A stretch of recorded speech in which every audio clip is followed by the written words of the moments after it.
Coming up, preview the Wisconsin Film Festival and find out how the creator of the John Wick movies got inspiration for his latest film from small town Wisconsin.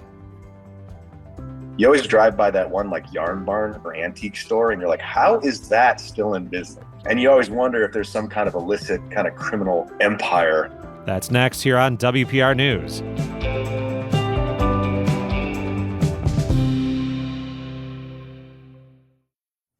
It's Wisconsin Today. I'm Rob Farrett. The 28th Annual Wisconsin Film Festival starts next week, bringing more than 130 films to screens all around Madison.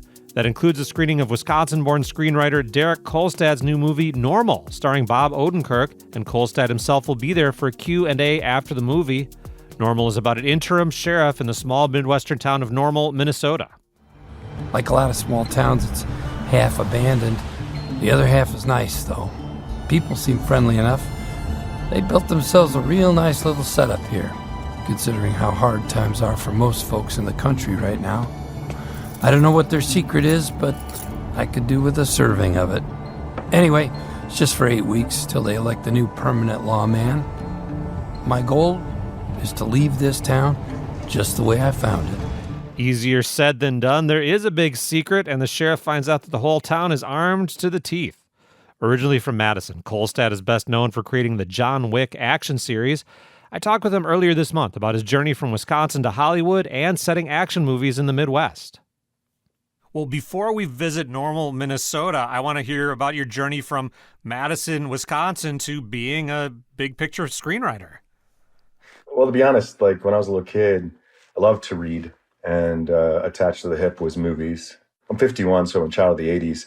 I didn't watch a lot of TV, but I watched every movie I could. And a definitive moment for me was late at night, PBS, Channel 21, used to play uncut R-rated noir from the 50s, 60s, and 70s. So I saw movies like A Spy Who Came In From the Cold, way too young, right? But my parents always encouraged me in my love of movies and love of books. I wrote my first screenplay when I was 11, 12 on a series of yellow notepads. Mom gave me notes, which I thought were really cruel. I found them later and realized, no, Mom was being very, very sweet, very, very, very comforting and encouraging.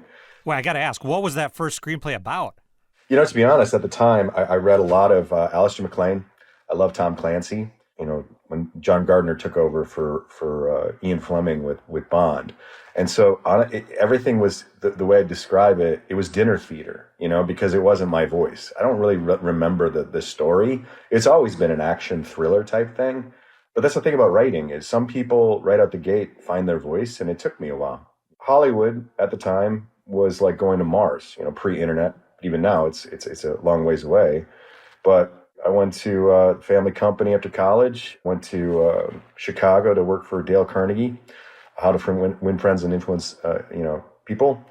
My little brother called me one day and asked me how I was doing, and I just started crying because I knew I had to come out and fail at this. You're always ready for failure. You're never ready for success. And so I drove out here in 99, 2000 and slept on a friend from kindergarten's couch for 2 years, and I was a 15-year overnight success. And one of the big turning points was the John Wick franchise. We've reported on this at WPR. The origin of the name of John Wick is from here in Wisconsin. Tell us the story. A lot of times in screenplays, you know, the character's name is on the page. You don't often hear it, but when I wrote John Wick, it was originally entitled Scorn. I am not a title guy.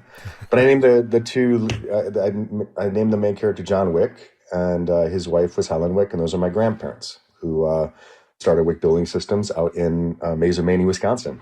And by the way, the reason it was called John Wick is because in all the interviews before the movie came out, Keanu just kept referring to the movie as John Wick. So we had a bunch of free press already about that name, right? Now, the funniest thing about the movie is my grandfather was very proud and very happy for me. But he took me aside and he's like, just, you know, I'm so happy for you. I love the trailers. But I said to myself a long time ago, I'm not going to watch any more R-rated movies. And I was like, oh, okay, what was the last one? He said, I took your grandmother to see the movie The Piano. And I'm like, that's a lot of Harvey Keitel, man. But he was always just thrilled with it because the most important thing to my grandfather was looking at his kids and his grandkids and his great-grandkids and encouraging them to do what they love. And this is what I loved. And he was thrilled that it worked out, you know? I want to ask a screenwriter question when it comes to action movies, which seems like your main genre. When you write a fight sequence, you know that's going to be translated by a director and the actors and the stunt people and fight choreographers and so on. How much roadmap do you give them? How much do you try to convey, I want it to look like this, or I want the narrative to go like this, versus a fight happens, this guy wins? Well, I'd also step back one point too, is that if you just set out to write an action movie, you're doing it wrong. Mm-hmm. I mean, ultimately that's where I'm going, is pure genre, but like you got to give a crap about the character. Like when you think of all of our favorite movies, you love the main character and you want them to win. So that's first and foremost. But when it comes to writing out the action, it's for the read. I love looking at an action sequence like a 3-act structure. And in working with Bob Odenkirk, he looked at action sequences as a sketch comedy. They're the same length, they have the same heartbeat.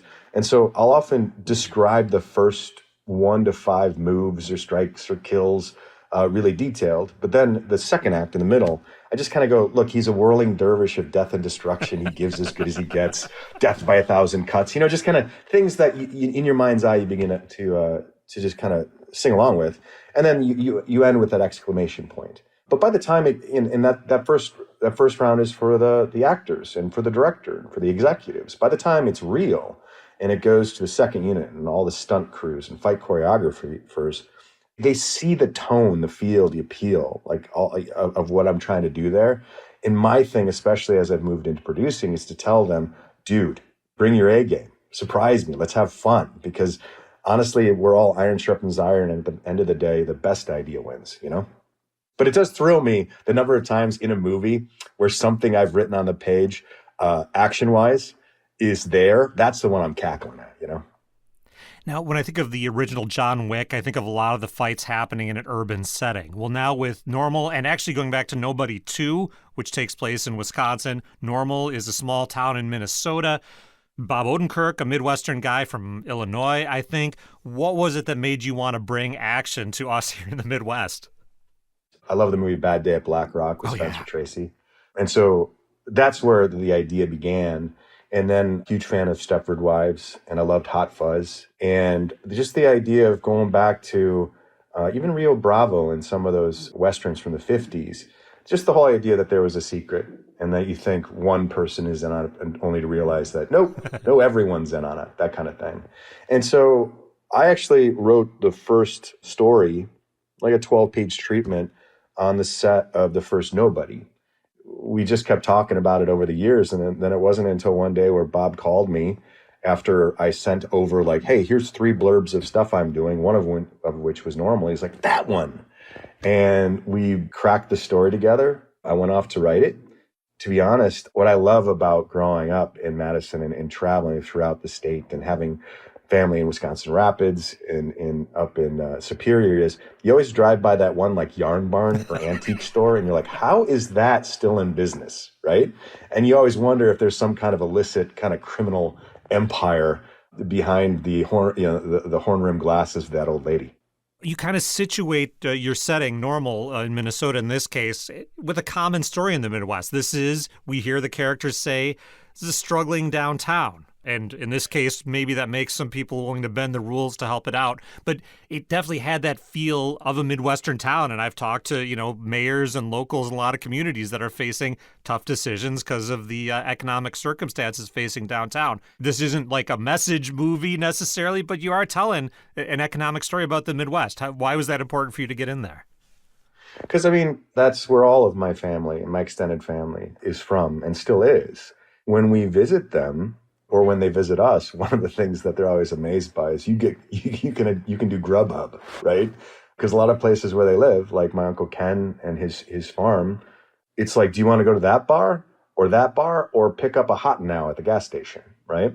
But at the same time, I have a special love for those little hole-in-the-wall diners that every farmer shows up at 5 o'clock in the morning to get their usual at. And everything I do is a love letter to the movies that came before me. This is a little bit of nostalgia for when I visit Uncle Russ. Where we go and eat and where we drive around is Normal. Like everything is kind of like Normal Minnesota. You're going to be speaking at the Wisconsin Film Festival. That'll include young people, students. What do you say to inspire young people when they're pursuing a creative life? Maybe not as a Hollywood screenwriter, but whatever it might be.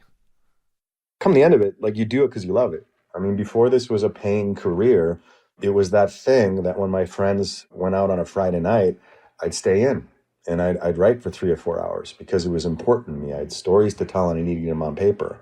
And I, at the time, was dreaming that this is what I could do for a living. And I love what I do. But I also recognize, especially nowadays, I'm blessed to have this job, right? I worked hard to get here, but I have to work harder to stay here. And yet, I think the thing that is most important is that you do it for you. And then in regards to that, one of the things that I remember my grandpa John Wick always saying is the two hardest things to say in life are no and I don't know. I don't know is really easy for me, but no in all those life's decisions is tough, because even with the success of John Wick, projects came my way that were tempting, but I wasn't the right fit. You got to say no. And even with all the technology and AI just kind of at the forefront or the back of everyone's head, again, not to reiterate the point or drive it too far home, do it because you love it and you want to share it with someone. We all want to have some kind of poem for our tribe, you know?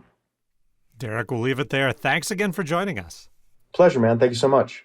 Derek Kolstad is a screenwriter and producer from Madison. He created and wrote the iconic John Wick action series.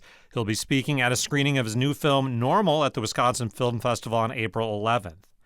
Now, for a preview of the rest of the festival, we'll hear from Mike King, artistic director at the Wisconsin Film Festival. Kate Archer-Kent talked to him last week. We have heard from Derek, a filmmaker from Wisconsin. You have an entire category in the festival called Wisconsin's Own. What can people expect? It's amazing, the Wisconsin's Own program, because it really runs the gamut of all kinds of cinema, and it's really inspiring to see all the kinds of movies that are made in our state by amateur filmmakers or people who've been making movies for a long time. We have experimental films, narrative features, really important documentaries, and these will be the people who are the next Derek Kolstad. And they make these films all over the state. We just might not be aware of it Absolutely. until a film festival. Right. This is their chance to kind of share what they've been working on, and it's really an amazing experience. A lot of these will be world premieres for these filmmakers, and it's exciting for them to get to, present what they've been working on all this time with a really receptive audience here at the festival. And often they present in person. Oh, yeah. Many of the Wisconsin's Own programs have guests, and it's really nice because we'll have for Shorts program, there'll be a lot of guests, and they can all start talking to each other up there. And it's a kind of it makes you feel like there's really cool stuff happening in this state. The festival, it has a lot of these world premieres, these brand new films for people to see, but there's also options stretching all the way back to the beginning of movies. Can you talk about the range of offerings? Yeah, we're really dedicated to showing all kinds of cinema. So we have a couple of silent films that we're showing with live accompaniment. We have classic films in 3D. We show a lot of movies on 35 millimeter, the original film format. So we really try and present the entire breadth of cinema and give people the chance to go from a movie made 100 years ago to a movie that just premiered last week at South by Southwest. What do you like to see in that range? Well, I think the range is what I like to see. I like the experience of being able to bask in all of this great cinema, and there's movies that I'm excited about. For instance, we have this incredible new restoration of a Bollywood classic called Sholay that is one of the most important Bollywood films ever. It's extremely entertaining, and we're going to be bringing the new restoration to the closing day of the festival. I bet that will be so colorful and vibrant and beautiful. It's going to be a blast. Why should someone go to a film festival like this one versus streaming a movie at home? Well, I think one of the things that the festival really offers is an audience to share this experience with. Comedies are funnier when you watch it with hundreds of people who are all keyed in at the same time. Scary movies are scarier. It just the festival creates this environment where it enhances the films. Mm-hmm. If someone has never been to your film festival, do you have any tips or advice on deciding which of these movies to see? Because there are a lot to choose from. We do bring a lot of movies. I mean, when I attend a festival, the first easiest way would just be to say, well, when can I go? Look at the schedule and say, I can go on Saturday night. Here's what's playing. That could be an easy way to narrow it down. But I would also say we have our big theater at the Barrymore, and those tend to be the films that we think maybe have the most sort of broad appeal. So maybe if you're just dipping your toe in, that could be a good place to start. Yeah.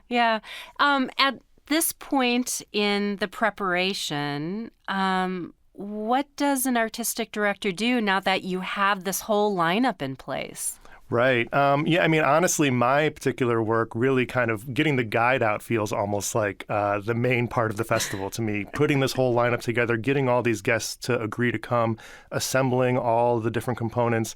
And now it's just kind of getting people excited about it. And fortunately, here in Madison, they really are. A lot of our screenings sell really, really well. And in fact, some of the films you might, if you go online and try and get tickets, might say rush only, which is our way of saying sold out. And I wouldn't be deterred because we do have a rush line, so anyone can come up to the festival at any of those screenings, and we do let people in for people who tickets that still become available on the day of. Mike, thank you so much for joining us. Thanks for having me. Mike King is the artistic director at the Wisconsin Film Festival, which runs from April 9th to 16th in Madison. Earlier, we heard from Derek Kolstad, a screenwriter from Madison who created the John Wick action series. He'll be speaking at a screening of his new film, Normal, at the Wisconsin Film Festival on April 11th.